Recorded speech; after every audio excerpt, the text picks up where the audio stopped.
Allez, dernier petit travail de la journée. Donc normalement, tu as aussi surligné les mots. Donc on va passer aux mathématiques. Alors les mathématiques, comme je l'ai dit en début de semaine, on fait des petites révisions pour être sûr de pouvoir aborder la suite de façon sereine. Parce que la semaine prochaine, on voit les soustractions à retenue. Alors ça, va falloir qu'on s'accroche. Hein. Et puis d'autres choses. Donc pour l'instant, révision pour être sûr que tout est su avant de passer au plus compliqué. Donc, premier exercice, je vous les montre pas parce que je les ai corrigés.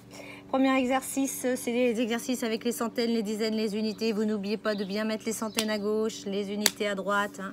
J'ai parfois mélangé. Deuxième exercice, ça réexplique le pourquoi de la multiplication. On a bien vu en classe qu'une multiplication, c'était une addition réitérée, c'est-à-dire une addition plusieurs fois la même. Si on a 2 plus 2 plus 2 plus 2 plus 2, c'est plus facile de mettre 2 multiplié par 5. 5 fois le 2, d'accord? Mais 5 fois le 2 revient à faire 2 plus 2 plus 2 plus 2 plus 2. C'est le même calcul, c'est le même résultat. Donc, je vous ai remis des petits exercices là-dessus. Attention! Exercice 3, c'est de la décomposition. Alors ça, je vais vous remettre le premier exemple. Je vous ai mis 320. Voyez? Pardon, excusez-moi. Les aléas de la vidéo en direct. Les aléas du direct. 324 plus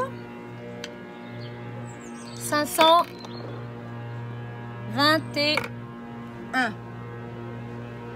Pour calculer ceci, le plus facile, c'est de regrouper les centaines, regrouper les dizaines et regrouper les unités. Elle m'énerve, elle, avec sa tondeuse. Je crois que je ne vais pas devenir copine avec ma voisine. Moi, je crois que ça va passer.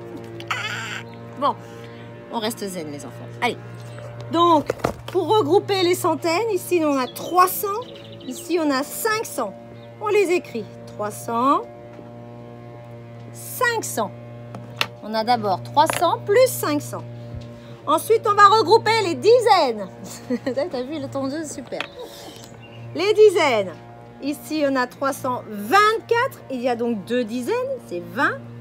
521. À nouveau, il y a 20. Et encore 2 dizaines. Et ensuite, on regroupe les unités, 4 et 1. Et pour compter, pareil, on regroupe les dizaines. Combien font 300 plus 500? On regroupe les dizaines, les centaines, ensuite les dizaines et ensuite les unités. Et ensuite, on peut recomposer le nombre, le résultat. Je ne vous le donne pas parce que c'est l'exemple du petit exercice. Mais ça, normalement, vous savez le faire. On l'a déjà fait plusieurs fois aussi. Ensuite, bah pareil, exercice 4, exercice 5, c'est une petite révision des multiplications. Et l'exercice 6 et 7, c'est une réutilisation de l'équerre. Vous vous rappelez que l'équerre, l'angle droit, il est au niveau du 0. Hein, vous savez, il y a les graduations, il y a tous les petits traits. Et l'angle droit est bien au niveau du 0 sur l'équerre. Donc, vous vous entraînez à retrouver les angles droits et vous me les coloriez en rouge, comme on le fait dans la classe. Et ensuite, le dernier exercice, vous me construisez un angle droit à partir du point rouge. D'accord?